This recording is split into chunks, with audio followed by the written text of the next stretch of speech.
Muy buenas tardes a todos, ¿cómo están? Nos da muchísimo gusto estar con ustedes el día de hoy. Soy Patricia Vizcaya y qué padrísimo que hoy estamos cerrando nuestro webinar de el acompañamiento que hemos estado haciendo estas semanas del Manual de Prevención y Reacción del Delito de Robo al Autotransporte de Carga. Y nos da muchísimo gusto que estén con nosotros porque tenemos un invitado para este cierre de lujo, no digo de lujo, de lujazo, ¿verdad, jefe? Déjenme presentar ahorita, nada más los que estamos a cuadro y ya empezamos en un momento. Acuérdense que este webinar lo está impartiendo el acompañamiento del equipo legal de la ANTP. Geraldine Esquivel. Hola, muy buenas tardes a todos. Gracias. También todos ustedes conocen a nuestro coordinador de seguridad por delito, a Germán Paz. ¿Qué tal? Muy buenas tardes a todos. Gracias por acompañarnos. Gracias. Voy a presentar rapidísimo, nada más por su nombre, a nuestro invitado del día de hoy para dejarle la voz a nuestro director general. Bueno, nuestro invitado el día de hoy es el maestro Alejandro Magno González. Él es vicefiscal general de la Fiscalía General del Estado de Oaxaca. Y vamos a llegar a muy buenos proyectos con él, pero además qué gustazo porque trae un material enriquecedor para el día de hoy. Y nuestro jefe, por supuesto, nuestro director general, Leonardo Gómez. Muchas gracias, Patricia.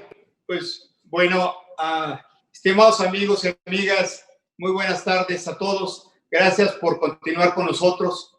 Como ANTP, es un gusto que nos acompañen en la continuación de este cierre del webinar Manual de Prevención y Reacción al Delito de Robo al Autotransporte de Carga, que como se les he venido diciendo, es un trabajo, una recopilación de grandes experiencias que tienen las personas que colaboran en el Comité de Prevención al Delito, así como junto con ello el despacho de MAF y asociados, el cual les agradecemos su participación, su apoyo en todo este tema, primero, de prevención al delito. Continuaremos con temas relacionados a la procuración de justicia, como son los derechos que como víctima tenemos, las acciones que debemos de realizar para la devolución por parte de la autoridad de nuestras unidades y mercancías, así como la actuación de la policía, el juez, el asesor jurídico. Estos temas, al igual que los relacionados con las acciones de prevención, son de suma importancia, ya que si no impulsamos que se dé una correcta procuración de justicia, continuaremos observando cómo los delincuentes salen de la cárcel y luego nos quejamos. Recordemos que como víctimas y ofendidos del delito debemos de adoptar la costumbre de la denuncia, sobre todo para dar continuidad a las mismas hasta lograr que se obtenga la sentencia condenatoria para los probables responsables de estos delitos. Por todo esto, les quiero agradecer nuevamente su apoyo, pero principalmente, y como ya lo hizo Patricia Vizcaya, la bienvenida al maestro Alejandro Magno González, vicefiscal general de la Fiscalía General de Oaxaca. Bienvenido, Alejandro. Y bien, a todos ustedes reitero mi agradecimiento y también el que nos sigan apoyando en todo este trabajo que venimos haciendo. Y seguro que próximamente nos tenemos que ver y dar un abrazo. Los estimo mucho y aprovechemos este webinar que han preparado en el Comité de Prevención al Delito y en el área de normatividad y legal de ANTP. Muchas gracias a todos. Gracias, jefe. Estoy seguro que así será. Lo vamos a aprovechar al máximo. Y bueno, déjenme presentarles, por favor, a nuestro invitado especial, el maestro Alejandro Magno González Antonio, que de verdad agradecemos mucho que esté con nosotros.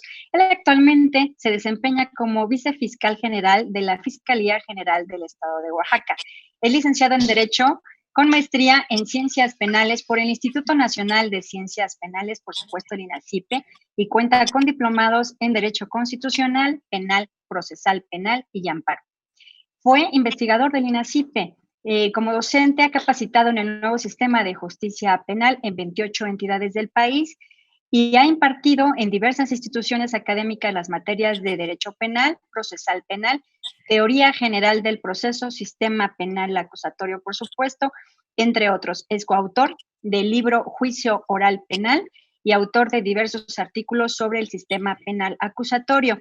En el ámbito jurisdiccional, Se ha desempeñado como secretario judicial, juez y magistrado suplente del Poder Judicial del Estado de Oaxaca en el ámbito federal. Fue asesor de la Subprocuraduría Jurídica y de Asuntos Internacionales del entonces PGR y titular de la Unidad para la Implementación del Sistema Procesal Penal Acusatorio de la misma institución. Asimismo, se desempeñó como coordinador de asesores en la Secretaría Técnica de Consejo de Coordinación para la Implementación de este Sistema de Justicia Penal Acusatorio de la Secretaría de Gobernación. Pues bueno, ya vimos que tiene todas y más credenciales. Querido Alejandro Magno, muchísimas gracias por estar con nosotros y abres tu micrófono para solamente decir buenas tardes y darle la bienvenida a todos los que nos acompañan ahorita. Más o menos 80 van conectados. Buenas tardes, muchísimas gracias por la presentación, muchísimas gracias por la invitación. Y pues bueno, esperemos tener una charla amena como amigos y que pueda ser productiva para todas las personas que nos acompañan. Muy bien, muchísimas gracias. Vamos a hacer una parte un poquito diferente de otras semanas. Es decir, como lo vamos a enriquecer con el material que trae el vicefiscal, entonces vamos a ver unas partes del original manual, el curso en línea, y otros lo vamos a enriquecer con el material que trae. Entonces, vamos a darle por adelante. Sin embargo, no quiero omitir ahorita, mientras Marco pone las primeras pantallas, quiero comentarles que vamos a tener, por supuesto, recuerden que a quien hayan estado con nosotros en estas 3 semanas y contesten una encuesta que les va a mandar Germán, se van a llevar pues su bonito reconocimiento, ¿verdad, Marco? Si nos pones un ejemplo, este reconocimiento que vamos a entregarles una vez que vía electrónica, vía correo electrónico, nos contesten una encuesta y agradeciéndoles, por supuesto, que hayan estado con nosotros estas 3 semanas y en este cierre. Por ejemplo, pues bueno, es el del maestro Alejandro Magno, ¿no? Pero este es el reconocimiento que van a tener todos y cada uno de ustedes que nos hayan seguido con nosotros. Muchísimas gracias. Y recuerden que al final de este webinar, pues bueno, ya pueden enlazarse, registrarse para que hagan de manera puntual este taller en línea. Pues bueno, ya no damos más preámbulos, ya no hay más avisos parroquiales por el momento y vamos a empezar. Démosle iniciar, Marco, por favor. Bueno, recuerden que esta es la unidad 2, los derechos de la víctima u ofendido, como ya también nuestro jefe Leonardo ya comentó. Esta es la parte que vamos a iniciar. Son 2 unidades finales. Adelante. Ok, recuerden que hemos estado viendo el tema de los lineamientos para la intervención de la víctima o ofendido. Todo esto dentro del procedimiento penal en materia de robo y lo que nosotros ha correspondido, todo el robo a lo que es la distribución de las mercancías, es decir, el autotransporte de carga. Adelante. Esta es la unidad, derechos de la víctima o ofendido. Adelante. Vamos a ponerle el audio. Acuérdense Hemos que llegado a la segunda unidad del módulo 2, donde aprenderemos los derechos de la víctima u ofendido del delito. Derecho a la asistencia jurídica. Derecho a colaborar con el MP. Derecho a intervenir en el juicio e imponer recursos. Derecho a la atención médica y psicológica de urgencia. Derecho a la reparación integral del daño. Derecho al resguardo de identidad. Derecho a solicitar medidas de protección, cautelares y providencias precautorias. Derecho a impugnar las determinaciones del MP y de los órganos jurisdiccionales. Regresemos al Ministerio Público.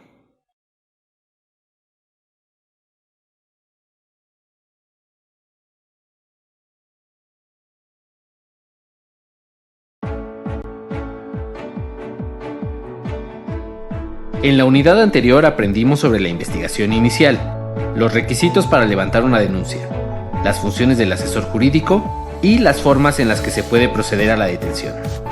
Es momento de compartir los derechos de la víctima u ofendido del delito. Muchas personas creen que la víctima y el ofendido es la misma persona. Sin embargo, la víctima es la persona afectada directamente por la conducta delictiva y el ofendido es la persona lesionada o puesta en peligro por la acción ilícita. Es decir, la víctima es el conductor que sufre el robo y el ofendido es la empresa de autotransporte de carga. La víctima y el ofendido son sujetos fundamentales en el proceso penal, pues son quienes resienten la acción del delito y las cuales, por su particular situación de vulnerabilidad, es necesario que cuenten con la protección de las instancias gubernamentales, a fin de que se les garantice el acceso a la justicia y se les repare el daño causado de una manera integral. En el sistema penal acusatorio, se han establecido derechos en favor de las víctimas o ofendidos del delito, con base en lo señalado por el artículo 109 del Código Nacional de Procedimientos Penales y en el artículo 7 de la Ley General de Víctimas, atendiendo a su grado de vulnerabilidad por el tipo de delito, la relación de la víctima con el agresor, la posibilidad de acceder a medios de ayuda y asistencia y su perfil socioeconómico. Aquí en el escritorio hay un folleto con la información de los derechos más relevantes por su alcance y trascendencia, y son: derecho a la asistencia jurídica, derecho a colaborar con el MP, derecho a intervenir en el juicio e imponer recursos, derecho a la atención médica y psicológica de urgencia, derecho a la reparación integral del daño, derecho al resguardo de identidad, derecho a solicitar medidas de protección, cautelares y providencias precautorias, derecho a impugnar las determinaciones del MP y de los órganos jurisdiccionales, que conoceremos en la infografía interactiva. Muy bien, pues, maestro, bienvenido de nueva cuenta a que nos acompaña a este webinar. Y antes de que pasemos con la presentación que nos hizo o que nos hace el favor de presentar en esta sesión, hacerle una pregunta relacionada con lo que vimos ahorita en el video. ¿A qué nos referimos por situación de vulnerabilidad de la víctima o el ofendido?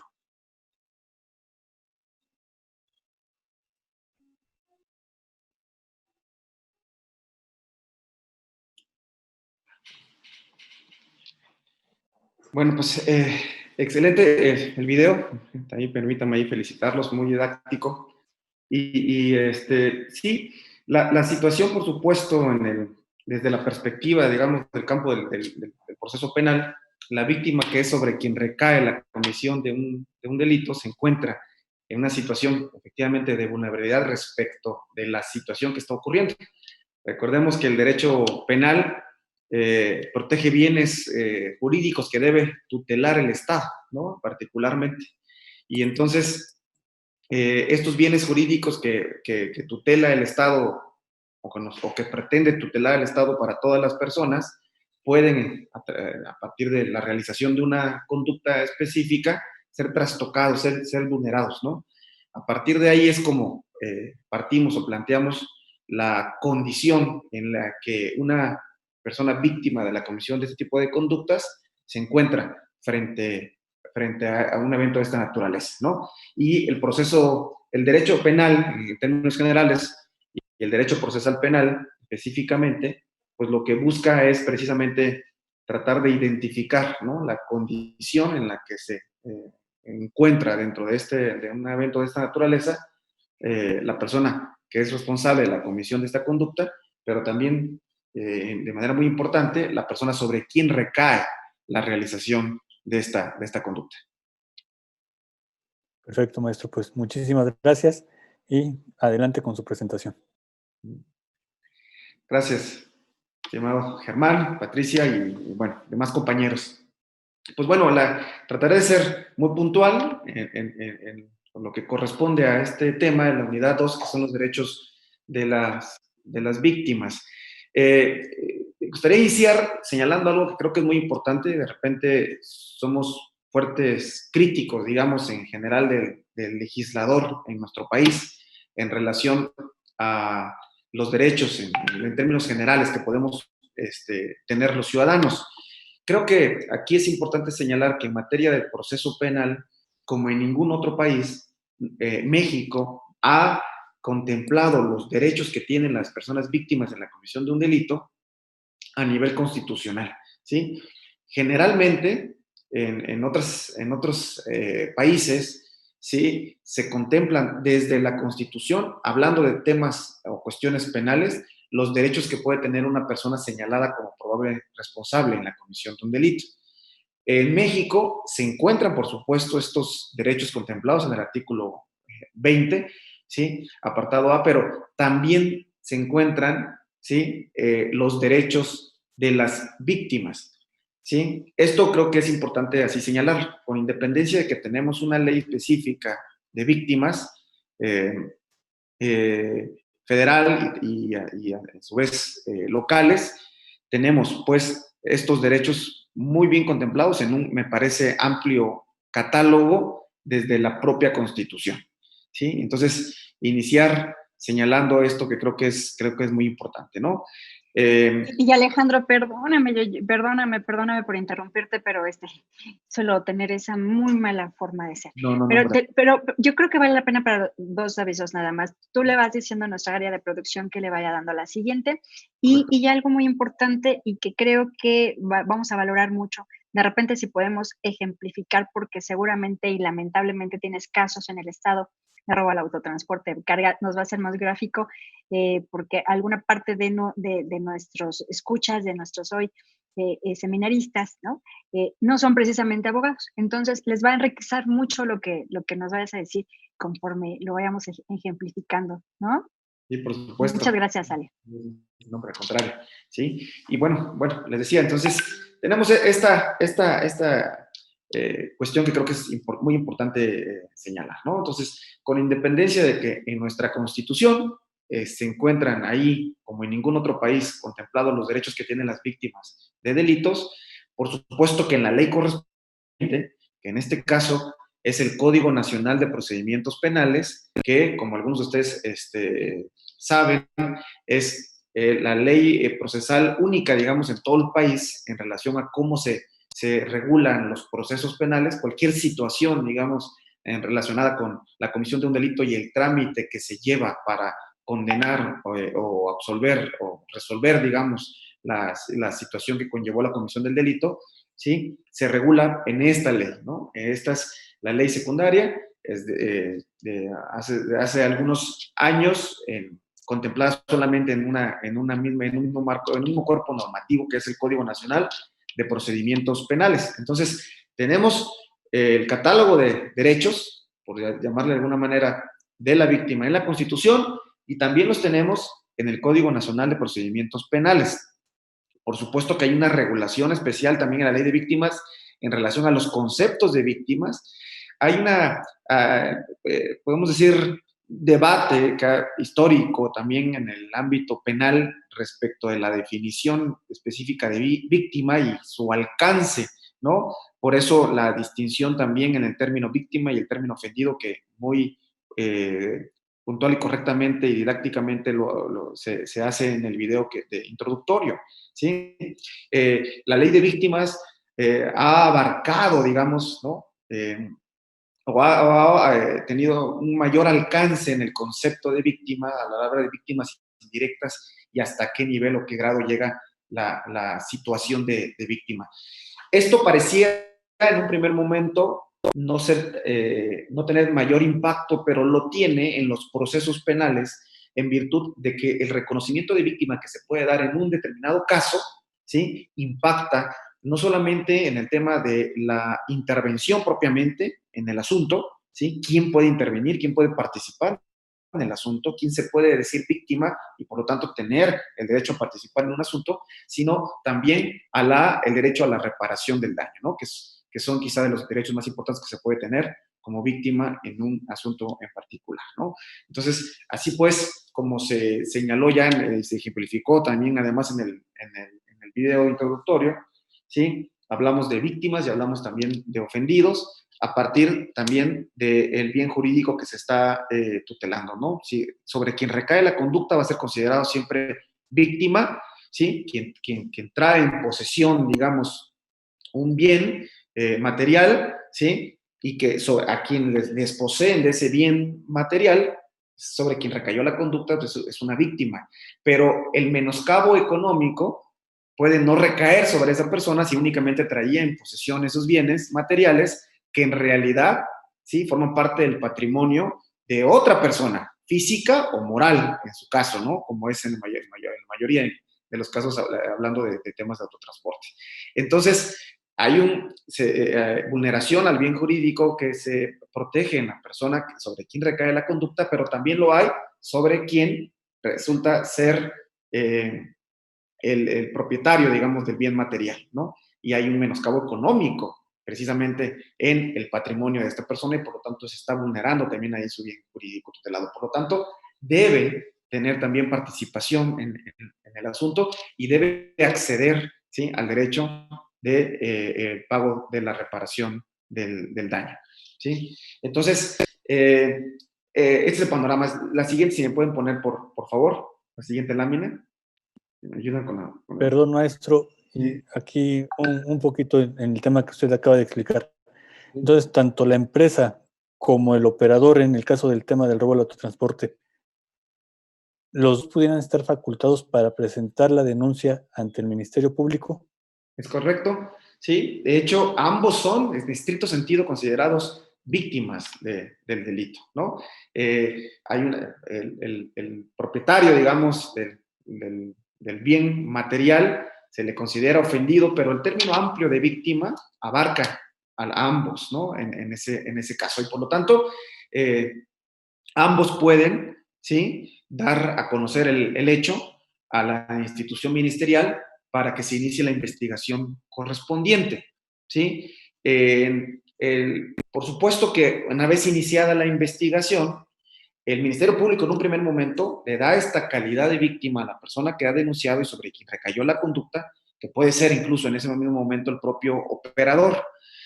Ha habido hasta cierto punto un debate respecto de la obligación de comparecer por parte del propietario del bien material o su representante legal, cuando se trata de personas morales, ¿sí?, a reiterar de alguna manera la denuncia. Pero también va a depender de el tipo de robo que se haya realizado o el monto sobre el robo que se esté realizando, porque varían los tipos penales, sobre todo hablando de los robos regulados en las entidades federativas como delito de fuero común, ¿no?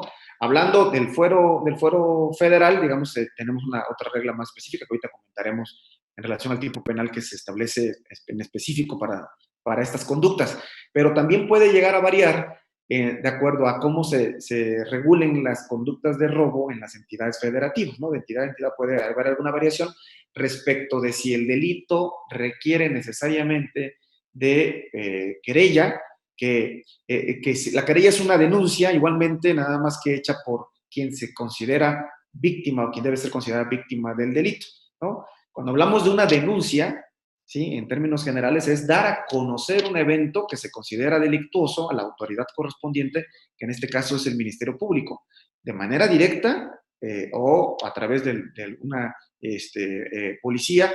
El Ministerio Público se entera de un evento que reviste caracteres de delito, ¿sí?, y tiene la obligación de iniciar con una investigación al respecto, ¿sí?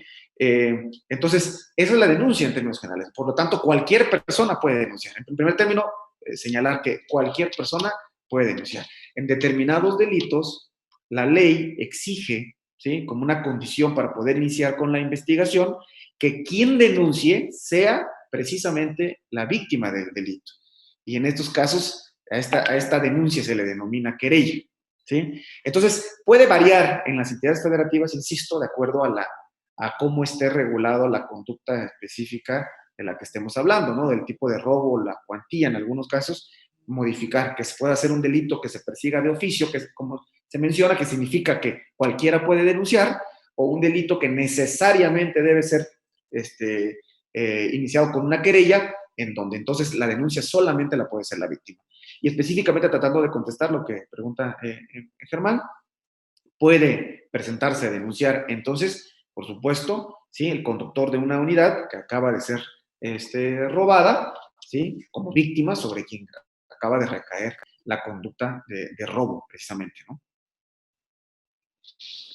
Perfecto, maestro, muchísimas gracias. Sí, claro. Y bueno, entonces, atendiendo ya específicamente a cuáles son estos derechos que la propia Constitución, ¿sí?, y que se replican en el Código Nacional de Procedimientos Penales, establece el Estado en favor de las víctimas de los delitos, ¿sí?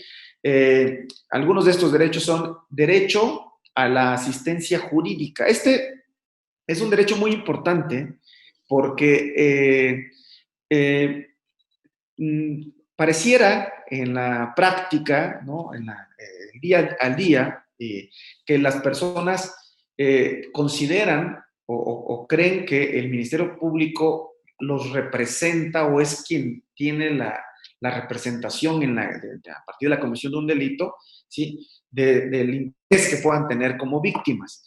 Y en términos generales, no es incorrecto, digamos, esta apreciación, pero específicamente en los últimos años se vino discutiendo y finalmente queda planteado en la ley que las víctimas puedan tener derecho a que el Ministerio Público sí les asista, les asesore, pero que puedan incluso poder tener, ¿sí?, un asesor jurídico, que digamos que es el similar de un defensor de la persona señalada como responsable en la comisión de un delito, ¿sí? Entonces, es un derecho, digamos, de los que se han ganado a partir de debates en relación a ampliar los derechos que debe tener la víctima y la participación que debe tener la víctima en general en las investigaciones y, por supuesto, en los procesos, ¿sí? Entonces, tiene la víctima un derecho, ¿sí?, a una asistencia jurídica. En un primer momento, esta obligación debe ser cumplida por el Ministerio Público, pero puede la víctima tener una asesoría particular, digamos, a través de un abogado, ¿no? Incluso hay también un cierto debate, pero la interpretación que ha permeado en el país es en relación a que el Estado está incluso obligado, como lo está, de proporcionar un abogado defensor a una persona detenida o a una persona señalada como imputado en un delito, también lo está de otorgar, en el caso de que la víctima no esté en condiciones de contratar un abogado que haga las funciones de asesor jurídico de la víctima. Insisto, en un primer momento, esta obligación por parte del Ministerio Público, pero lo que busca la ley al plantear este derecho es que la víctima pueda defender intereses particulares que incluso puedan estar en desacuerdo con los del Ministerio Público. Y estos van a ser representados a través de un abogado, ¿sí? Tiene, por supuesto... Por ahí tenemos unas preguntas, Alejandro, que Yara te quiere hacer y que creo que algunas de ellas han sido, inclusive creo que ya respondidas. ¿Verdad, Yara? Sí, gracias. Nos preguntan de si el empleado por amenazas no quiere levantar la denuncia, ¿qué opción tiene la ley para la empresa afectada? Y otra que nos preguntan es, ¿por qué los MPs exigen que el que presente la denuncia debe de ser el chofer? Esos dos. Sí, correcto. Aquí también puede variar, ¿eh? El delito de amenazas, que es un delito que es del fuero común, digamos, cada entidad federativa lo regula a su manera. Quizá en esencia la descripción de la conducta es muy similar, ¿no? De las amenazas, pues las amenazas, así como las entendemos, en la descripción ya de los códigos penales en cada una de las entidades será muy similar, pero sí puede variar la condición de exigir que sea un delito que se persigue de oficio o de querella, que es lo que yo les explicaba. Es decir, que exija la obligación de que quien denuncie sea la persona afectada, como es el caso de Oaxaca y en muchas otras entidades, en la mayoría, podría yo decir, es un delito que se persigue de querella. Lo que quiere decir es que sí hay como una condición para poder investigar y eventualmente ir a proceso en un delito de esta naturaleza, la presentación de la querella, es decir, el directamente amenazado, afectado, es quien tendría que presentar su denuncia. Es una condición necesaria que establece la ley en este tipo de delitos, salvo en aquellas entidades que entiendo que por ahí una o dos que sí consideran el delito como un delito que se debe perseguir de oficio, lo que implicaría en esas entidades federativas la posibilidad de que cualquier persona haga la denuncia. Esto quiere decir que el patrón de una persona amenazada o cualquier otra persona, su conocido, su cónyuge, amigo, puede presentar la denuncia respecto de la amenaza que está recibiendo, ¿sí?, su conocido, su familiar o su empleado, ¿sí? Entonces, ese es el reto, ¿no? Perdón, maestro Alejandro, ¿sí? Te voy a decir, si me lo permites. Es que, Alejandro, ese es el reto que tenemos, ¿no es así? Nosotros recibimos, evidentemente, muchas situaciones en el que el operador ya no quiere pasar por la ruta, porque ya ha sido no además amenazado, sino en diversas ocasiones ya robado, asaltado, y te la pongo barata, porque lo hemos platicado en nuestras diferentes reuniones que tuvimos para organizar este seminario. En otras ocasiones sufren lesiones o más, ¿no? Hemos tenido desafortunadamente más incidentes muy fuertes. Hay una empresa socia de nosotros que dicen, es que recuperar la unidad y la mercancía sí está bien, pero la verdad es que cada vez que roban a mi empresa o cada vez que sucede un incidente, le está ocurriendo a mi conductor, a mi operador, el capital humano que nosotros cuidamos mucho y que además, bueno, ahorita en este tema de pandemia es un héroe en el camino. Pero imagínate todo lo que se está padeciendo. Entonces es un reto y yo sé que desde tu postura de vicefiscal es un requisito. Sin embargo, pues también la sensibilidad es que, y la pregunta que retoma Geraldine es, hay amenazas, ¿no? Y entonces ese es el reto. Inclusive ya has contestado porque Juan Pablo Moreno nos decía que si el apoderado legal presentaba la denuncia en lugar del chofer y cuál sería su fundamento legal. O sea, insistimos en que en el caso de que el chofer no lo haya hecho por querella, como bien no lo has explicado, pues bueno, hay que facultar a este asesor jurídico, ¿no?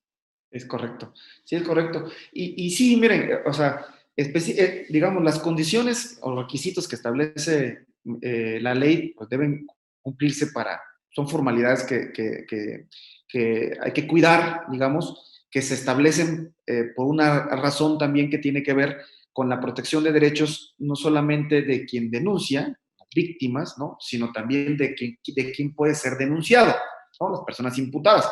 Que nosotros desde la visión o postura de las víctimas, que es con la que coincidimos normalmente el Ministerio Público, o tendría que ser así, ¿no? Tendríamos que ser más empáticos con las víctimas, por supuesto, por la función que nos toca desempeñar, ¿sí? Pero sí reconocer o entender que el legislador busca también en un sano equilibrio, en un proceso, proteger a todos los ciudadanos. Nosotros vemos, a lo mejor como delincuentes, perdón, lo que quería decir, a las personas que consideramos que cometieron un delito, pero a lo mejor el Estado plantea que sobre todo desde la ley, una persona señalada como responsable, ¿sí?, no sea vista como delincuente hasta en tanto haya concluido un proceso penal, ¿no? Quizá para las víctimas es claro y evidente que una persona determinada es un delincuente, ¿sí? Lo que quiero decir con esto es que sin que por supuesto, y creo que acá hay una palabra muy importante que utilizabas, Patricia, ¿no? Sin que no se tenga la sensibilidad del Ministerio Público de entender ese tipo de situaciones, debe existir, ¿sí? Para poder entender la ley más allá de la literalidad en las condiciones que pueda exigir, cuidando, insisto, siempre las formas, porque esa es la intención de la ley, ¿no?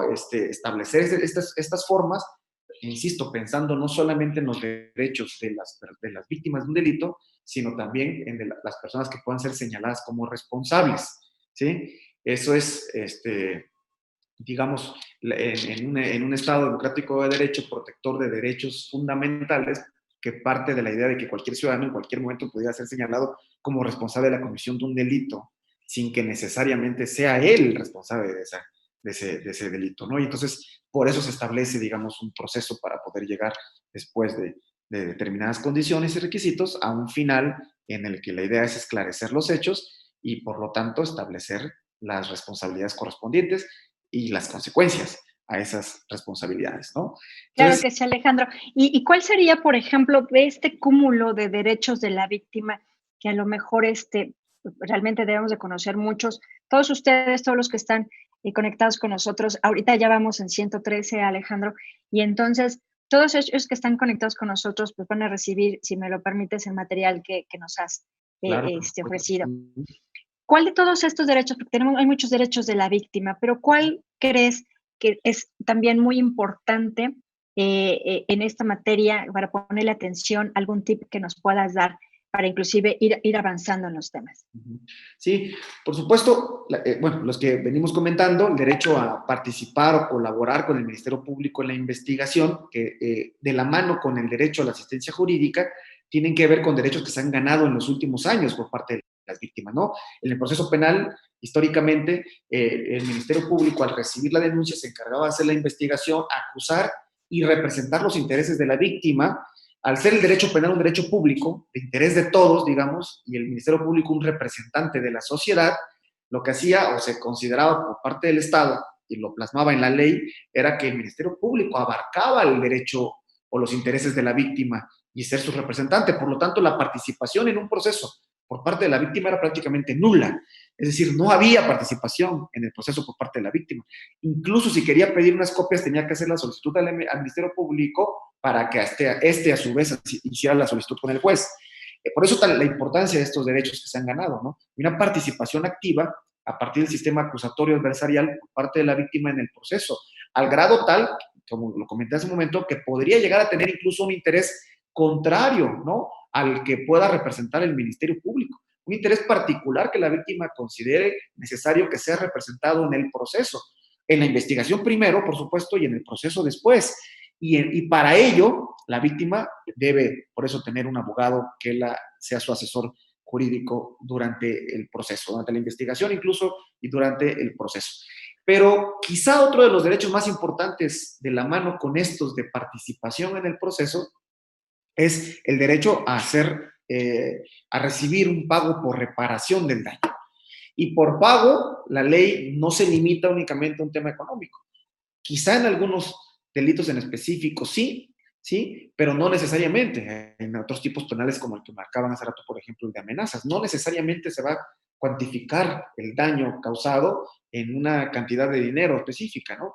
Cuando se trata de delitos patrimoniales como el robo, en ese caso sí, seguramente la reparación del daño tendrá que ser de alguna manera cuantificada en dinero, ¿no? Es decir, el resarcimiento del daño patrimonial que recibió la persona, pues ese es el bien jurídico que estamos nosotros protegiendo en este caso, ¿no? La propiedad de los bienes materiales. Y entonces, por eso es un derecho importantísimo. Es un derecho de naturaleza pública, incluso, lo que hace obligatorio tanto al Ministerio Público como al juzgador en su momento que, habiendo una sentencia condenatoria, se solicite y en su caso se imponga como parte de la sanción.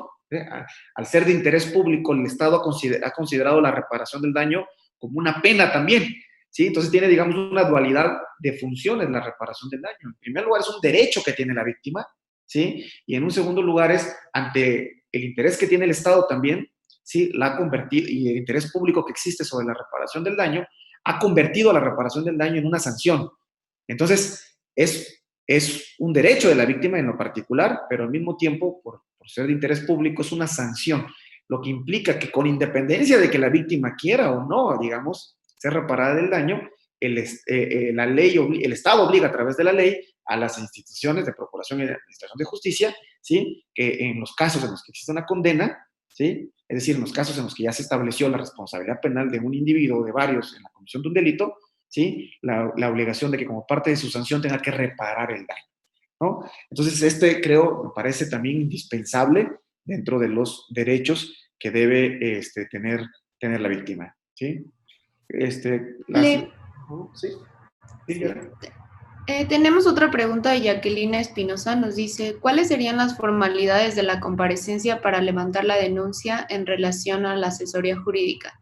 Muchas veces hemos tenido circunstancias que no permiten los MP, que no pueden estar presente la persona ajena al operador.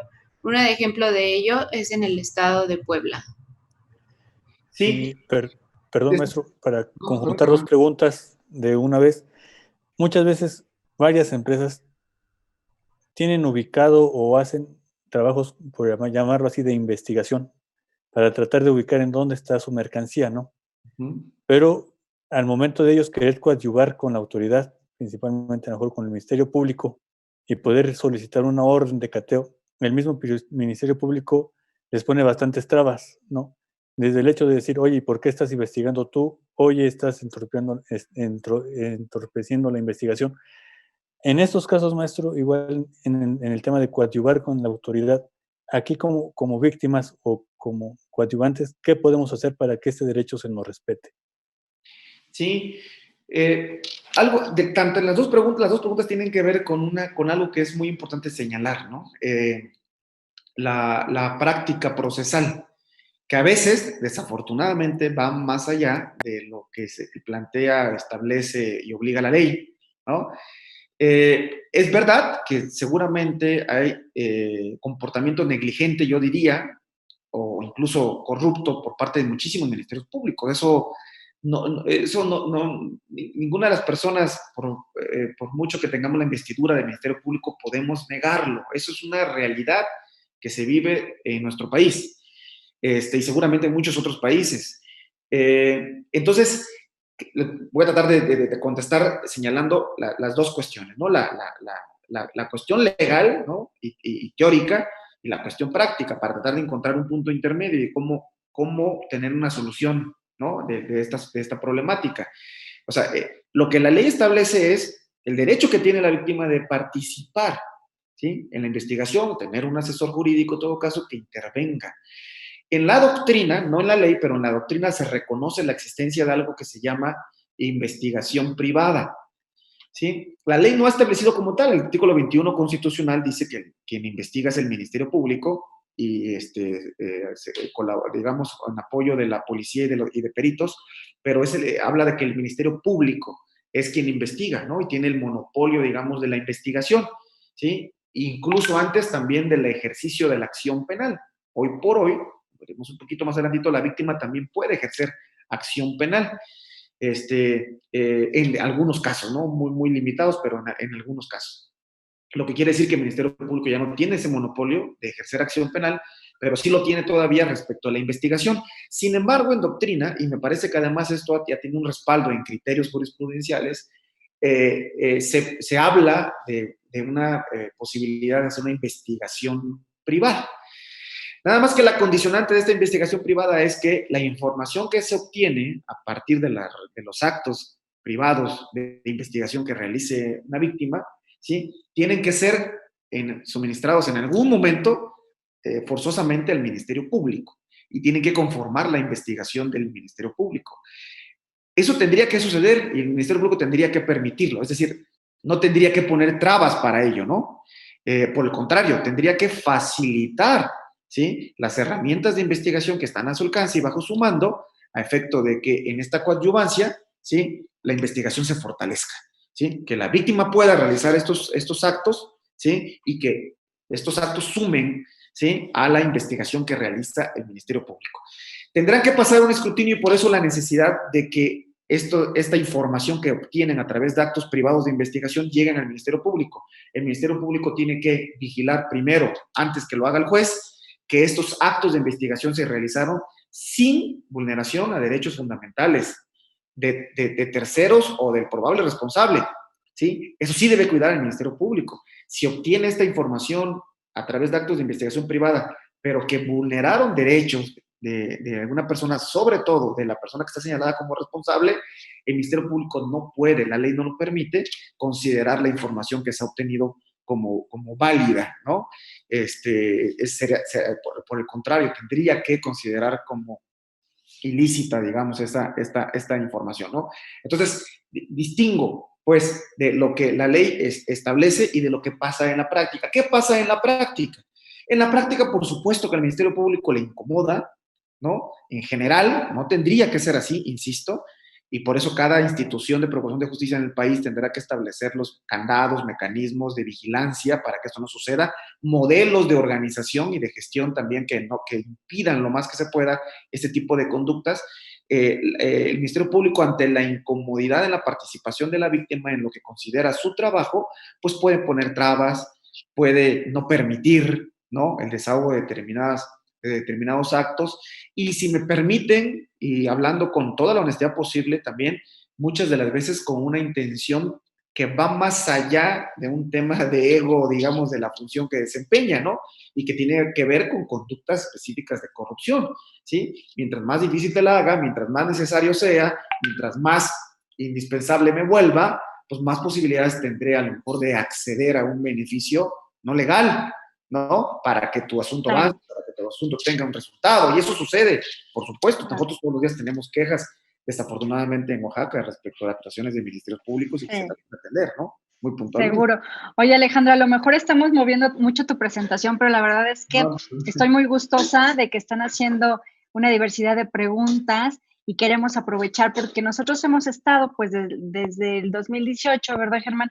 En lo que nosotros le llamamos la reforma de delitos carreteros y hacen una pregunta específica en este tema y antes que vayamos a la prisión preventiva, para terminar con ese tema e irnos a la unidad 2 por el tema del tiempo, nos pregunta Juan Pablo Moreno, si el robo al transporte de mercancía es un delito federal, ¿por qué tendría que determinar las entidades federativas el que se persiga por denuncia o querella? Y quiero referirme a este ejemplo porque no importa que ya sea federal, o sea, forzosamente algunas entidades en específico pues toman razón del tema y quieren acaparar el delito, si me dejas llamarlo así de manera coloquial, ¿no? Esa es una que dejo, pero seguramente Yera y Germán tendrán otras dos para acumularlas antes de irnos al tema de prisión preventiva y a la siguiente unidad, porque tenemos un reforzamiento, una dinámica que también te va a gustar mucho.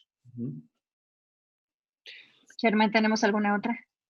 Y para que juntemos otra pregunta es de Karim.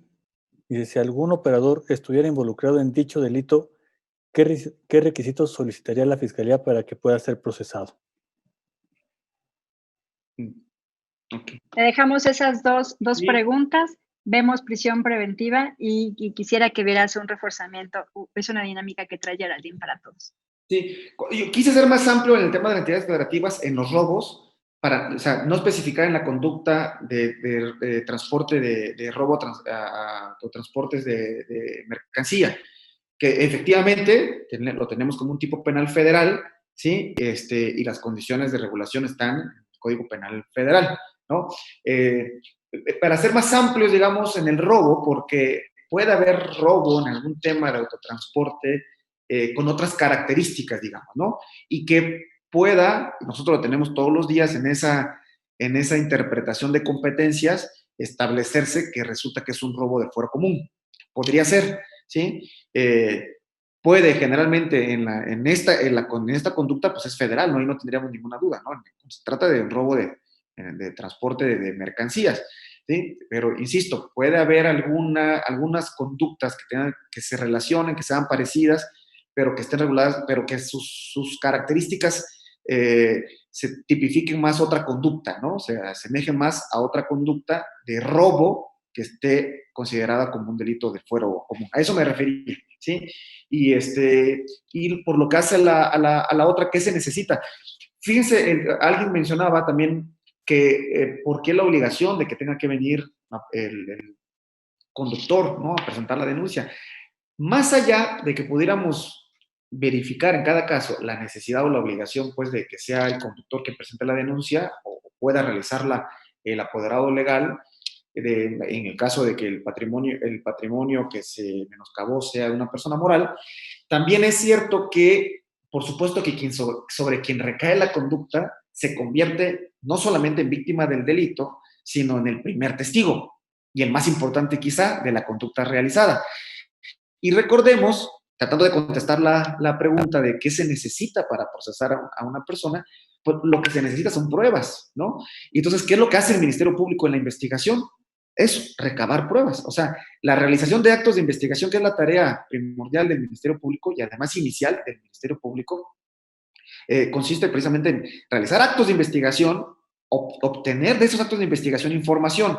Esa información es la que se convierte en prueba, ¿sí? Entonces, ¿qué se requiere para, en su momento, sentenciar a una persona por la comisión de un delito de esta naturaleza, de cualquier otra naturaleza, ¿sí?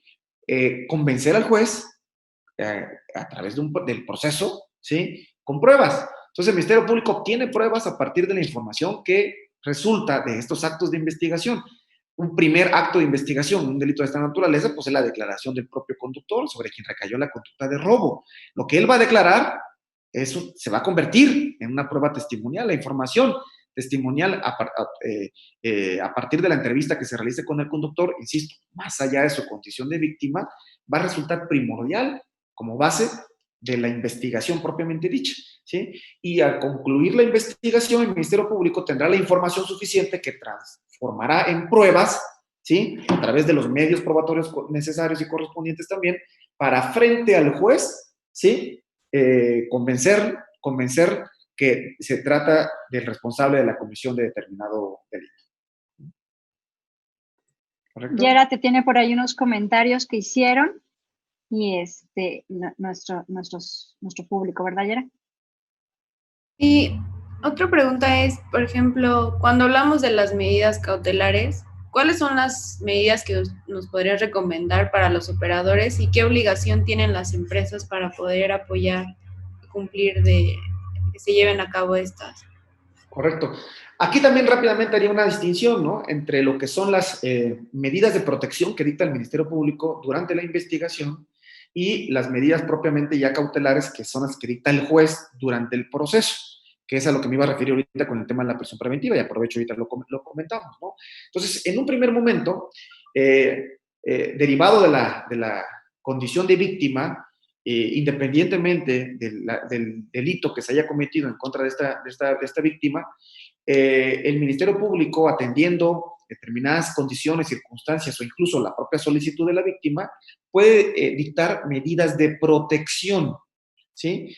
Que pueden o tengan que ver con vigilancia policial, tiene que ver también con hacer advertencias a determinados individuos o autoridades, etcétera. Es decir, condiciones que protejan, ¿sí?, la condición de vulnerabilidad que tiene precisamente la víctima a partir de la comisión de un delito.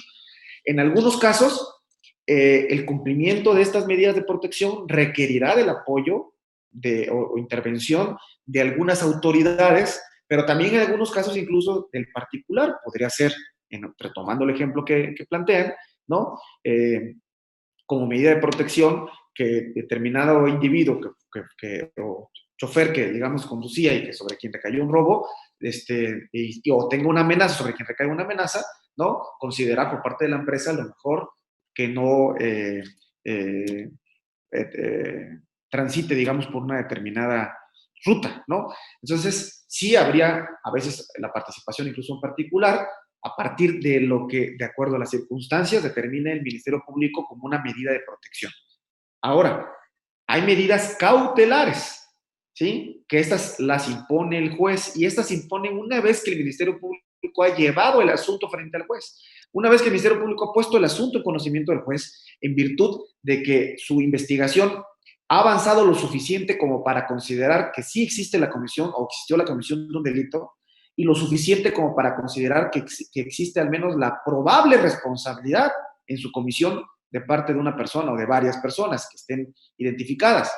En este caso se pone ya el asunto a consideración del juez y a partir de la necesidad que considera el Ministerio Público existente para proteger a la víctima, para resguardar el seguimiento en la investigación o para asegurar que el imputado no se vaya a fugar, puede pedirle al juez, ¿sí?, que éste imponga una medida cautelar. Hay 14 diversas medidas cautelares que se encuentran reguladas en el código, desde que no se acerquen a la víctima, tratando de proteger en este caso, por ejemplo, a la víctima, que no salga de una ciudad, que no realice determinadas actividades, hasta la más gravosa de todas las medidas, que es justamente la prisión preventiva. Y la lámina se refiere precisamente también un poquito a que la víctima tiene también este derecho a que si el Ministerio Público no hace la petición, lo puede hacer la víctima. O incluso haciéndola el Ministerio Público la puede reiterar también la víctima. Es un derecho muy procesal que tiene la víctima, ¿no?, en el proceso frente al juez. Sí. Solicitar que Perdón, maestro. En prisión preventiva, ¿sí? Sí. Perdón, maestro. Respecto a este tema de la prisión preventiva, como bien sabemos, existen dos tipos, ¿no?, la prisión preventiva justificada y la prisión preventiva oficiosa. Correcto. El año pasado se trabajó para que se diera esta prisión preventiva oficiosa con las reformas a la Constitución en el tema del robo al autotransporte. Ya está establecido dentro del artículo 19 constitucional. Sin embargo, algunos jueces no la aplican debido a que no se ha modificado el artículo 167 del Código Nacional. Entonces, aquí como víctimas o como coadyuvantes del Ministerio Público, ¿cómo podemos hacer para que esta acción o esta medida precautoria pueda imponerse? Y bueno, enseguida usted está comentando. Sí. Ahí es bien importante, Alejandro, porque bueno, como organismos empresariales pugnamos mucho por esta reforma con un quehacer bien importante jurídico por todo. Híjoles, es que aquí realmente no hay otra palabra que nuestra ansiedad de querer resolver todos estos temas y poner un candado muy grande. Primero, ¿qué opinión te merece la reforma del 19, donde ya está el autotransporte de carga? El robo al autotransporte de carga ya es federal, ahora ya tiene prisión preventiva oficiosa y estamos haciendo varias cosas, pero nos faltan unos ganchos como las reformas al código, como bien dice Germán, ¿no? Es correcto. De hecho, justo estaba yo aquí verificando porque hoy precisamente, hay una publicación de la Suprema Corte de Justicia en donde resuelve precisamente ahí este tema en relación no solamente a este tipo penal, sino a los otros que se reformaron el año pasado, a los otros que se agregaron al catálogo de delitos de prisión preventiva oficiosa. Rápidamente nada más trato de contestar la distinción entre prisión preventiva oficiosa y prisión preventiva justificada y les cuento lo que publicó la Corte hoy. Existe en la Constitución y también derivado de este en el Código Nacional de Procedimientos Penales un catálogo de delitos a los que el Estado, a través de la ley precisamente de la Constitución, considera que en el momento en el que un juez vincule a proceso a una persona imputada por la comisión de alguno de estos delitos, este sujeto, ¿sí?, estará en prisión durante el tiempo que dure el proceso. Es decir, sin todavía en ese momento establecerse su culpabilidad, solamente su probable responsabilidad, porque, o sea, cuando se vincula a proceso por parte del juez a un individuo, lo que está diciendo el juez es, eres probablemente el responsable y por lo tanto vamos a ir a un juicio en donde se va a demostrar si realmente lo eres o no. Para llegar al juicio, pues hay una serie, digamos, de actos del proceso, ¿no? Pasa un tiempo, evidentemente, y pueden pasar meses, o puede llegar a pasar más de un año. Entonces, ¿en qué condición va a estar la persona vinculada a proceso durante esos meses? Prisión preventiva oficiosa significa necesariamente durante esos meses y en lo que llega al juicio y determinamos tu culpabilidad, estarás privado de tu libertad. Y los de prisión preventiva justificada significa que independientemente que el delito no esté en ese catálogo, el Ministerio Público, o en su caso la víctima, como estamos viendo, que es uno de sus derechos también, le puedan solicitar al juez y tratar de justificarle las razones por las que consideran que aunque no esté ese delito en el catálogo, ¿sí?, debe ir a prisión preventiva. Esa es la justificada. El del tipo penal federal, ¿sí?, del que platicamos, ya está en los supuestos o en el catálogo de delitos de prisión preventiva oficiosa, en la Constitución, pero aún no se ha legislado, ¿sí?, en el Código Nacional, que es la ley adjetiva, la ley secundaria, pero la que regula el proceso penal. Bueno, la Corte hoy acaba de decir que estos delitos que están ya en el catálogo de la Constitución, pero todavía no en el Código Nacional de Procedimientos Penales, ¿sí?, aunque se consideren de prisión preventiva oficiosa por la Constitución, ¿sí?, mientras no estén reguladas en el Código Nacional de Procedimientos Penales, no está obligado el juez a imponer la prisión preventiva. Ojo, es muy importante esto, o sea, fue un gran paso, insisto. Hay quien pueda no estar de acuerdo, no me quiero meter en esta controversia, yo sé que ustedes seguramente estarán muy de acuerdo porque lucharon por esta reforma. Nosotros como Ministerios Públicos pues vamos a decir lo mismo, ¿no? Estaremos de acuerdo, pero es un debate muy, muy, muy fuerte que se ha venido dando y es un tema muy controversial.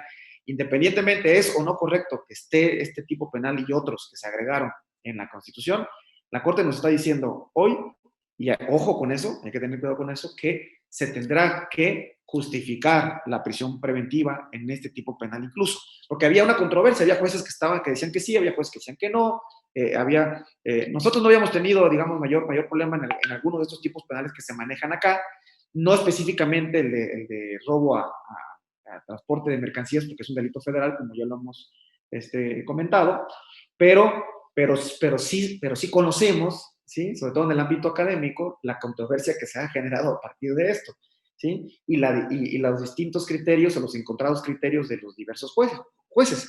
Por eso el asunto llegó hasta la Corte y la Corte está diciendo esto.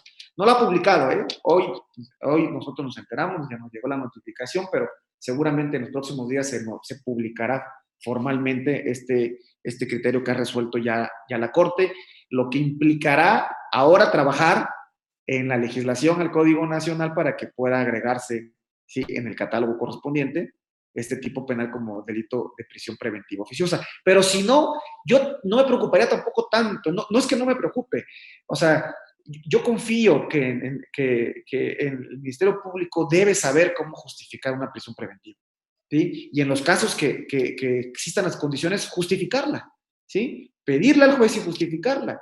Ya les hablaba en un panorama muy genérico, no me voy a meter en ese detalle, es muy procesal y muy técnico, pero en términos generales, para justificar una prisión preventiva hay que probar 4 cosas, ¿sí? Una, que existe la posibilidad que se fugue esta persona. 2, que hay un peligro latente para la víctima si esta persona no tiene una medida cautelar. Y 3, que incluso la investigación, el seguimiento de la investigación pueda ser obstaculizada. Y el cuarto, que es muy importante, para que no se imponga cualquier medida, sino sea la prisión la que se imponga como medida, ¿sí? Justificar también que si imponemos cualquiera de las otras medidas no será suficiente para evitar estas 3 anteriores, ¿sí? Entonces, esto es lo que se tiene que justificarle al juez. Tampoco es una cuestión imposible. O sea, en un buen trabajo, ¿sí? Se tendría que poder justificar, en todo caso, frente al juez, una prisión preventiva. Perfecto. Muy bien, Alejandro, muchas gracias. No sé si sea momento, Germán, si presentas el video y vamos a iniciar la siguiente unidad. Claro que sí. A continuación vamos a ver un video de lo que se está haciendo también de manera de prevención al delito del robo al transporte de carga con la Secretaría de Seguridad y Protección Ciudadana relacionado con los centros de reacción inmediata por parte de Guardia Nacional. Adelante, por favor.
Bien, vamos a dar inicio a la siguiente unidad, Alejandro, porque normalmente este webinar termina a las 6 de la tarde y tenemos como unos 20 minutos para poder dar un cierre como se merece este seminario, y además sabemos que también, y te agradecemos mucho tu tiempo, que tienes una cita muy importante en punto de las 6. Entonces vamos a ver el video Y vamos a ver algo muy importante que queremos ver en estos 20 minutos que estás con nosotros sobre el tema de la devolución de unidades. Entonces, vámonos, Marco, por favor, si podemos al video especialmente de la unidad 2.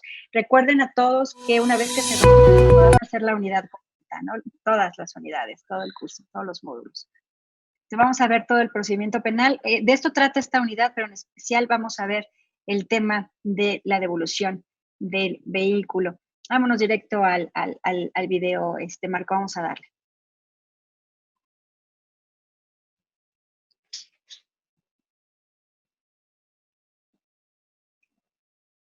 Hemos llegado a la tercera unidad del módulo 2, en donde aprenderemos qué debe hacer el asesor jurídico en el procedimiento penal, cómo es el proceso de la devolución de unidades y cuáles son las funciones de la policía y los jueces de acuerdo con el CNPP. Así es, vamos a seguir, Marquito. Vamos a ver el video. En la unidad anterior, aprendimos sobre los derechos de la víctima u ofendido del delito. En esta ocasión, nos encontramos en un juzgado, donde conoceremos las acciones que se deben realizar para solicitar la devolución de unidades, la actuación del asesor jurídico en el procedimiento penal y cuáles son las funciones de la policía y los jueces de acuerdo con el CNPP. Cuando un operador es víctima de un delito de robo y el tractocamión o el semirremolque es hurtado, al ser un objeto del delito, existe la posibilidad de que contengan huellas o vestigios y guardar relación directa con el lugar de los hechos. Estos deben ser asegurados con el fin de evitar su alteración, destrucción o desaparición, y con ello investigarlo. Dependiendo de las circunstancias del hecho y de acuerdo con lo dispuesto en el CNPP, puede solicitarse la devolución de los tractocamiones o de los semirremolques. Para que esto suceda, es de suma importancia haber realizado con anterioridad una denuncia ante el MP, quien podrá determinar la pertinencia de que la unidad sea asegurada. Si el MP determina que en la unidad no existen huellas o indicios del delito, no se justificará el aseguramiento y por lo tanto será posible obtener la devolución de la unidad. Para que el agente del Ministerio Público realice las diligencias conducentes para la devolución, el propietario del vehículo deberá presentar la siguiente documentación original. En caso de vehículo de transporte: A. Solicitud por escrito para la liberación del vehículo. B. Original o copia certificada de acta constitutiva. C. Documento que acredite el derecho de propiedad sobre el vehículo. Factura, carta factura o contrato de arrendamiento vigente. D. Si el apoderado legal o representante realiza esta solicitud, deberá presentar poder notarial, con cláusula especial para ejercer actos de cobranza judicial y transigir en pleitos, identificación oficial del apoderado o representante legal. En caso de mercancía, basta con acreditar el derecho sobre la misma, por lo que el apoderado legal deberá presentar A. Carta de porte o factura. B. Aviso de importación temporal. C. En su caso, el pedimento de importación. D. Importación temporal de remolques, semirremolques y portacontenedores. Además de la carta aporte, es necesario declarar ante el agente del Ministerio Público la acreditación de la propiedad de la mercancía. Ahora que conocemos cuáles son las acciones que se deben realizar para solicitar la devolución de unidades, es momento de explicarles la actuación del asesor jurídico en el procedimiento penal, las funciones de la policía y de los jueces, de acuerdo con el CNPP. Pasemos a la infografía interactiva. Bueno, aquí no vamos a pasar ahorita a la infografía, pero si te das cuenta, Alejandro, este muñequito es igualito a Germán. Nos lo trajimos en caricatura para que nos explicara varias cosas. Geraldine, no sé si traigas ahí algún comentario para Alejandro antes de poner sus láminas bien interesantes que ahí, en lo que nos queda de tiempo, tú nos dices, Ale, en qué momento requieres ir a esta cita importante, en qué momento hacemos algo importante contigo, como todo lo que tú haces y algún compromiso, si no te estoy comprometiendo mucho al aire, en de verdad hacer algo en relación a la devolución de los vehículos. Con mucho gusto, ya hasta Leonardo dijo, con mucho gusto todos vamos a Oaxaca a visitarte, seguramente cuando esto pase, esperemos pronto. Entonces, Yera, ¿hay algún comentario para Alejandro? Sí, gracias, Pati. También, bueno, hablamos de estos requisitos, pero ¿qué otros requisitos crees que debemos de presentar para la pronta devolución de estas unidades y de mercancías? Y Marco, vamos a aprovechar y a poner las láminas del maestro. Correcto, pues en esencia yo creo que estos son los requisitos, no tendría que haber más.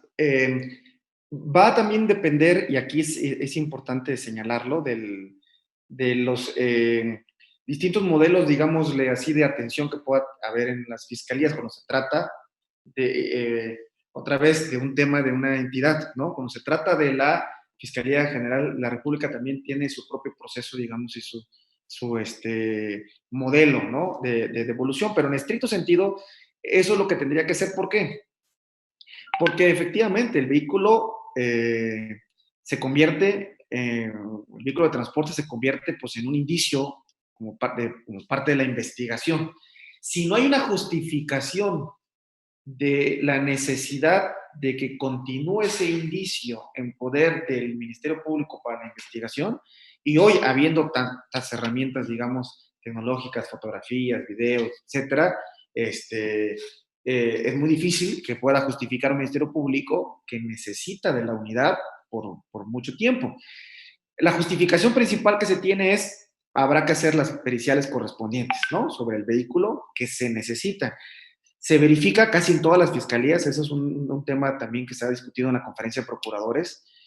Todos los fiscales y procuradores del país lo han mencionado mucho, que sí, en un tema de coadyuvancia también a nivel nacional, vehículo que llegue al poder, digamos, de la fiscalía o procuraduría, con independencia, digamos, de las circunstancias por las que llega, afecto o no afecto, asegurado o no asegurado, ¿sí? Se busca tratar de verificar, digamos, en términos generales, si no tiene un reporte de robo, si no hay alguna modificación, alguna cuestión irregular, digamos, que nos haga pensar que tuvo en algún momento incluso algún otro tipo de antecedente, ¿no? O participación en alguna otra cuestión. Únicamente es descartar. Parecía un trámite, pues, una cuestión de mero trámite, mejor dicho, pero que llega a tener un impacto importante. Entonces, debemos encontrar en este modelo de atención este equilibrio entre responder lo más pronto posible a la devolución de un vehículo, que sé que es un tema que duele, digamos, a quienes se dedican a esto, ¿sí? Pero también en el entendido de la necesidad de la institución de investigación de tener la información que se necesite de ese vehículo, pero hasta ahí, ¿no? Hasta ahí. Entonces, en Oaxaca hemos planteado también un modelo de control en relación a esta devolución de vehículos que tratamos de que sea efectivo, que tiene varias vertientes, digamos, ¿no? La primera, por supuesto, y la más importante de todas, es que logremos tener un trámite lo más rápido posible para la devolución de vehículos. Incluso hemos generado una figura que, si bien pareciera estar regulada en el Código Nacional de Procedimientos Penales o permitida, no ha permeado en la práctica todavía en la mayoría de las fiscalías del país, que es la figura de la depositaría. Es decir, la posibilidad inmediata en cuanto quien se dice propietario o con el derecho legítimo de tener el vehículo, con el documento correspondiente, si todavía hace falta alguna cuestión que requiera la fiscalía, si tiene duda, o si tiene incluso que verificar lo relativo al documento con el que se está acreditando la propiedad o el derecho que se tiene sobre el vehículo, ¿sí? Puede ser entregado en depositaría. ¿Qué significa que pueda ser entregado en depositaría? ¿No? Privilegiando, digamos, la inmediata devolución, decirle, te lo voy a entregar, lo puedes hacer uso, pero todavía está a disposición del Ministerio Público, ¿no? Una vez que se satisfagan los requisitos que se requieren, entonces hacemos rápidamente una posterior diligencia en la que se hace ya la devolución completa, total, de dicho vehículo, ¿no?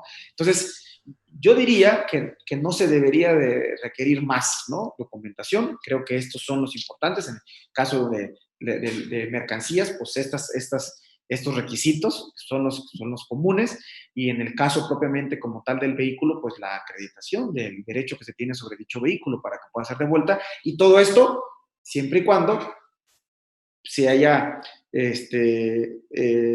ya satisfecho, digamos, la necesidad que tiene el Ministerio Público para la investigación, ¿sí? Es decir, ese es un indicio, pero evidentemente no es un indicio que voy a ocupar todo el tiempo, necesito hacer pruebas periciales sobre este indicio, lo que pueda yo obtener o necesitar una investigación sobre este indicio y hacerlo de manera inmediata. Entonces, aquí tiene mucho que ver con la reacción pericial que se tenga sobre el vehículo una vez que haya sido recuperado, ¿sí? O cuando incluso existe una detención flagrante, ¿no? En el momento que se está haciendo el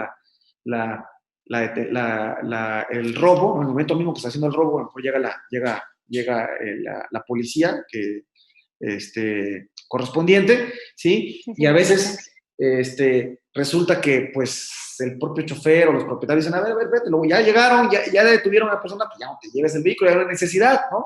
Y este es un trámite que lo entendemos perfectamente y a veces la necesidad del tema de sí, ya lo detenemos, ya lo tengo detenido por flagrancia, pero voy a ocupar el vehículo porque tengo que hacer algunas pruebas sobre el vehículo que me van a servir para obtener información que se va a convertir en prueba para que yo pueda a este sujeto, ¿sí?, sentenciarlo, ¿no? O solicitar la sentencia condenatoria correspondiente frente al juez. Entonces, ahí esta necesidad, digamos, del Ministerio Público ya está ahí. El problema surge otra vez con lo mismo que hemos venido platicando, más allá de lo que debe ser, lo que a veces pasa en la práctica. Y quiero pensar, a veces, y así lo digo, porque yo sé que se repite muy comúnmente en todo el país, pero no tendría que pasar, sí, que este tema es uno de los principales focos de corrupción que se tienen, ¿no? Y ahí es donde tenemos el problema, porque a veces a lo mejor un ministerio público va a poner más trabas, va a solicitar más condiciones, va a pedir más requisitos y encaminado todo esto a sacar un provecho económico ilegal, ¿no? Y que no debe suceder. Entonces, esa es la necesidad que tienen las instituciones de procuración de justicia de generar modelos de atención y de organización para privilegiar la devolución del vehículo sin soslayar la importancia que tiene el vehículo como indicio y la necesidad de la investigación que implica eso y, por supuesto, cuidar y vigilar que no se cometan actos de corrupción, ¿no? Entonces, aquí en Oaxaca instituimos, recientemente nos costó mucho trabajo, el otro día lo platicábamos, Patricia, en el momento aquí con todos, más como funcionario aquí como académico, en una situación complicada, nos costó prácticamente 3 años entender la problemática y identificar, ¿no?, los procesos de corrupción que pudieran existir en este tema en particular, que yo creo que como en Oaxaca, como en muchas fiscalías, junto con la cuestión de detenidos, son los focos principales de corrupción que existen, ¿no? La devolución de un vehículo, ¿sí?, y la liberación de un detenido en flagrancia son 2 de los actos de corrupción principales y más comunes que se cometen en las fiscalías y con lo que tenemos nosotros que luchar todos los días, ¿no? Entonces, ¿a partir de qué? A partir de lo que dice la ley primero, ¿no? Que es lo que muy bien explicado se vio en el video, ¿no? Así de sencillo, es un indicio, necesitamos cubrir la información que se pueda obtener de este indicio, ¿sí? Y después devolverlo, pero no se lo puedo devolver a cualquier persona, porque pues, entonces cualquiera puede venir y reclamar el vehículo, ¿no? Se tiene que cubrir estos requisitos para identificar quién tiene derecho sobre el vehículo y poder hacer entrega del mismo, a ese sujeto, ¿no? Y en el caso de las mercancías, pues bueno, igualmente tendrá que acreditarse el derecho que hay sobre estas mercancías y en el caso específico de determinadas mercancías, pues estas condiciones mercantiles que también se requieren, que van de la mano, digamos, con las condiciones y naturaleza de la mercancía que se tiene que devolver, ¿no? No tendría que pasar más. En la práctica, entendemos que sucede otro tipo de cuestiones y sobre eso es lo que hay que trabajar y atacar, ¿no? Pero hay que partir de conocer lo que establece la ley, ¿no? Conociendo lo que establece la ley, podemos exigir, digamos, que se cumpla simple y sencillamente con lo que está estableciendo la ley y hacer que el funcionario, ¿sí?, cumpla con lo que dice la ley. ¿Sí? Y precisamente en estas circunstancias especiales, se habla de si esta unidad es en arrendamiento, ¿cómo lo pueden hacer para que tú como arrendador acredites la propiedad ante el MP o necesariamente tiene que ser el representante de mi arrendadora? Sí, no, yo creo que el contrato, convenio, lo que tengamos que acredite precisamente el arrendamiento puede llegar a ser suficiente. Suficiente. Sí, tiene que ser suficiente. No tenemos reglas específicas aquí, como en materia civil, ¿no? Que sí es, digamos, siempre estas figuras, digamos, son más estrictas, ¿no? En materia penal, aquí es el mejor derecho que pueda tener una persona, ¿sí?, que se presente, ¿sí?, frente al Ministerio Público, puede acceder, digamos, a esto. Ahora, por eso les decía que la figura de depositaría la hemos nosotros utilizado mucho en Oaxaca y la seguimos utilizando mucho.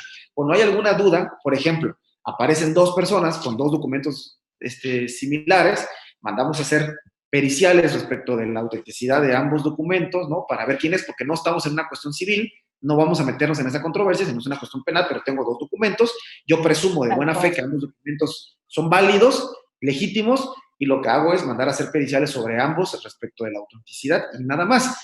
Si alguno de estos sobresale, puedo en depositaría hacer entrega. Por ejemplo, sabes que yo con ese trabajo, de eso sobrevivo, esta persona es mi hermano o es mi ex socio y está depositando otro documento, pero bueno, mientras tanto yo quiero seguir trabajando y ocupando la unidad, sí, puedo hacer una devolución en depositaría, lo que quiere decir es, sigue a mi disposición, pero te lo entrego para su uso, pero en caso de que los resultados de la pericial o la controversia que se pueda dar incluso en materia civil me ordene otra cosa, te lo voy a tener que pedir, ¿sí? A diferencia de una entrega, una devolución lisa y llana, completa, en la que el vehículo te lo devuelvo, es tuyo y listo, no te lo puedo volver a pedir. Así es. Alejandro, se quedan muchas preguntas, pero quiero hacer un par de comentarios que nos han dejado.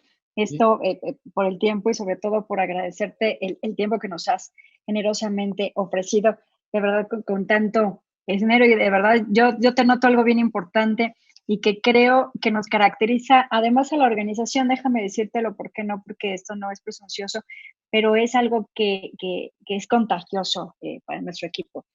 Te noto una pasión, ¿no?, por el tema y porque sé que te gusta, y viendo tu currículum, tu CV, es apasionante hacer algo cuando nos gusta hacerlo, y sin lugar a dudas todos los que estamos aquí nos apasiona el derecho y nos apasiona el tema. Y quiero darte algunos comentarios, además de que muchas felicitaciones para el equipo de la NTP por traerte hoy aquí, y en especial a ti por toda tu sabiduría, y la verdad que lo haces de manera muy afable. Dice, gerencia de mantenimiento, así se puso aquí nuestro amigo, dice, en todos los casos el Ministerio Público junto con periciales están coludidos al Ministerio Público o a periciales que mande al peritaje, lo vale tal cual está aquí, ¿no?, por escrito, pero el perito sale que tiene carga de trabajo y te dice que en 20 días o más si regresas, y otros 20 días para que lo mande al Ministerio Público. Hoy fiscal, esa es la realidad, y al final debe ser dar una dádiva, y si desde un principio le pagas la gasolina y lo llevas a las grúas, al perito, y demás, lo traes ya que para acá, le das para el refresco, nos dice, y te lo entregan máximo en 2 días. Pero si quieres que te vaya por lo legal, nos dice, pues te topas con pared en todos los sentidos. Es decir, nosotros, como puedes ver, no estamos diciendo estos sí lo pasan, estos no pasan, no los estamos por aquí filtrando, sino son comentarios, y como en su momento se lo dijimos a Harumi y a nosotros invitados, no censuramos, y por supuesto que tú sabes que día a día pueden o no suceder estas situaciones, pero así también tuvimos muchas felicitaciones, y creo, una vez estuve en una conferencia muy importante del Instituto Mexicano de la Competitividad, decían que de los 2 empleos que nadie quiere tener en México, mi querido Alejandro, es ser Ministerio Público o policía, ¿no? Tiene sus porqués. Entonces, hay comentarios muy padres, y también preguntas, dice, ¿en qué caso se remite el corralón al vehículo? Que ha sufrido robo, y varias más, que por ya 4 minutos que nos quedan para que tú puedas ir a tu importante reunión, pues yo lo que quiero es, y a todos y a cada uno de los más de 100 personas que se mantuvieron hasta el final conectados, agradecerles a todos el haber estado con nosotros en estas 3 sesiones, en especial hoy a ti, Alejandro, que cierras con nosotros este importante taller, y me gustaría que nos dieras a lo mejor un último tip en los minutos que quedan, y darnos una última recomendación, tu último comentario para este seminario. Sí, pues bueno, por supuesto, agradecerles. Muy atinados los comentarios, incluso la crítica que se hace respecto de la colusión que puede haber entre ministerios públicos y peritos es una realidad. Yo no, o sea, digo, yo y hablo también como funcionario, en este caso como Ministerio Público, es algo que sucede. Yo no puedo decir que todos, no podría decir eso porque también conozco, no solamente en Oaxaca, en otros estados y en la federación misma, donde me tocó trabajar también por algunos años en la PGR, a muchos ministerios públicos y también policías honorables y que hacen su labor de manera excelente, cuidando mucho la ética y demás, ¿no? Pero por supuesto que estas experiencias desagradables que seguramente muchos de los participantes han tenido en situaciones de esta naturaleza, ahí están y hay que trabajar para combatirlas porque es una realidad, una triste realidad con la que hay que estar trabajando permanentemente, ¿no? Ahora, ¿qué puedo sugerir, no? Primero que nada, sí creo que es independientemente de lo que puede suceder en la realidad, y insisto, no en todos los casos, porque no podemos de plano generalizar, pero sí en muchos casos, sí, es primero partir de lo que debe ser, ¿no? O sea, conocer por lo menos lo que debe ser, ¿no? Como involucrados en este tema, identificar y entender, ¿no? Entender cuál es el proceso. Insisto, es también legítimo siempre pensar en el derecho que tenemos nosotros, que los que nos vemos como afectados directamente en una situación en concreto, pero el Estado, y eso es lo que trata de plantear en la ley, es cuidar, digamos, de todos los ciudadanos y los derechos que tenemos todos. Entonces, esto del garantismo que de repente es un poco criticado en los procesos penales, sobre todo ahora en el sistema acusatorio, tiene que ver con eso. Tiene que ver con que no siempre vamos a ser víctimas. En algún momento nos pueden señalar como responsables de la comisión de un delito sin serlo, ¿no? Entonces hay que cuidar esa parte. Esa es la razón por la que la ley se regula de una determinada manera. Lo que no significa que el Ministerio Público no tenga, por eso me gusta mucho la palabra que utilizaste al principio, Pati, que es sensibilidad ante una situación en concreto, ¿no? Y a partir de ahí identificar, ¿sí? Cuando se trata de un tema en el que, en el marco de la ley, porque yo no digo que no sea en el marco de la ley, entender, ¿sí? Una atención inmediata, pronta, correcta a una víctima de un delito, ¿sí? Y con independencia de lo que en estricto sentido se está marcando en la propia ley, ¿no? Entonces, yo recomendaría este primer paso, entender, ¿sí? De qué se trata, cuál es este procedimiento, pedirles, no solamente ahí en un tema como tip, digamos, sino como una necesidad para todos, que a todos nos conviene, denunciar, ¿no? Y no solo denunciar, sino participar en la investigación. Yo sé que es engorrosísimo, sobre todo si ya recuperé el vehículo. Tantísima cultura, ¿no? Sí, exactamente, pero la verdad es que muchas de las veces, eso sí se los digo hasta con cierta frustración, no como académico, maestro, sino con la experiencia como funcionario en la PGR en su momento y en la Fiscalía de Oaxaca ahora, ¿sí? Un poco la frustración en temas específicos en donde la víctima dice, no quiero, no creo, y tiene, digamos, derecho a no creer en las instituciones, a no tener confianza en las instituciones, y dice, no participo. Y entonces, por el diseño propio del proceso y por esas cosas que estoy mencionando de garantía precisamente de derechos de todos, si no contamos con la información, si no contamos con el instrumento probatorio, testimonial, sobre todo en este tipo de casos, no podemos convencer a un juez, ¿sí? Así nosotros estamos totalmente convencidos que tengo detenido al jefe y al segundo de la banda que roba el tramo de carretera de Tehuacán a Puebla, ¿no? Y lo tengo. Y yo sé dónde está, y ahí está la bodega y tal. Así es, pero si no cuento con la información que necesito, el juez, yo le voy a decir, oye, juez, fíjate que no quiso la víctima, ya no quiso declarar más porque ya no tenía miedo o tiene este problema, yo no supe como Ministerio Público darle la seguridad, protegerlo y demás, pero fíjate que sí, él es el delincuente. Pues el juez me dice, pues sí tiene cara y sí te quiero creer, pero la ley no me permite a mí juzgar así nada más, ¿no? Y entonces para afuera. ¿Y qué va a hacer afuera? Pues a continuar con su actividad. Entonces, y entonces se vuelve muy controversial el sistema de justicia. La denuncia y el seguimiento. O sea, denunciar, darle continuidad.